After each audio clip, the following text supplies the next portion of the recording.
were expected to our own, let's say, understand. I cannot.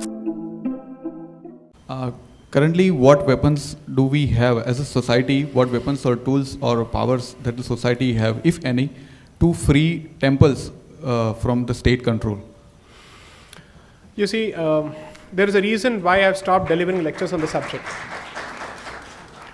Because I think the articulation of the problem is already done and dusted. I have done this enough. In terms of solutions, we have presented tentative solutions to stakeholders in the central government, publicly also. So the easiest way is, the Gurudwaras in this country are governed by the Gurudwara Act of 1920. And Gurudwaras are not state controlled. So why isn't that legislation being considered, at the very least, the starting point of a uniform temple code, a UTC? Let's discuss that first. That's more important to me than a UCC. I'm actually more interested in a UTC because that can actually solve a lot of problems without a UCC. That's my clear reading of it. So, when people say, iska kya hoga, are we actually making the argument that Hindus are incapable of running their own institutions whereas every other community is capable of? Is the majority so self-loathing that it doesn't have the trust in itself? Are we such bad Macaulay Putras? I don't understand. That can't be the argument. Are there no states in this country where there's an example?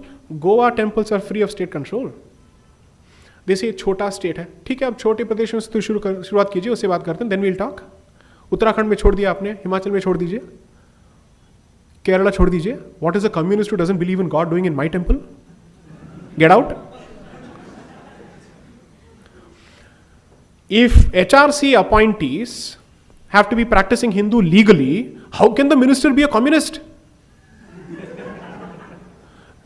All the Karamcharis have to be Hindus, practicing Hindus, but the man sitting on the top is not. And he will organize a beef festival in Kaladi, the birthplace of Shankaracharya. And we should sit and tolerate that person as the minister who is in charge of my institution. Goraksha aapka kaam hona chahiye, ab kar kya rahe hain? Are people uncomfortable? Don't be. Don't be. It's a crucial issue. That is what you've been fighting for centuries now. Don't be. Next. So, give it some time. We'll see what's happening. Perhaps pay attention to what's happening with the Chidambaram temple. How people are taking over, how the Dravidian government Dravidianist government rather, is attacking an institution which has won its freedom from the Supreme Court. And despite victory from the Supreme Court, how it can be tormented and tortured. Here's a live example of it. I've been speaking to the Dikshitars on and off. There are people on the ground who are helping. Sometimes it's best to let more people on the ground and local dramatists personally do the talking, because then you're enabling strength on the ground. If one person keeps jumping into every issue and goes everywhere, where is the encouragement for people on the ground to act? No, you do it. When it comes to the Supreme Court, I'm here. Until then, you do your job there.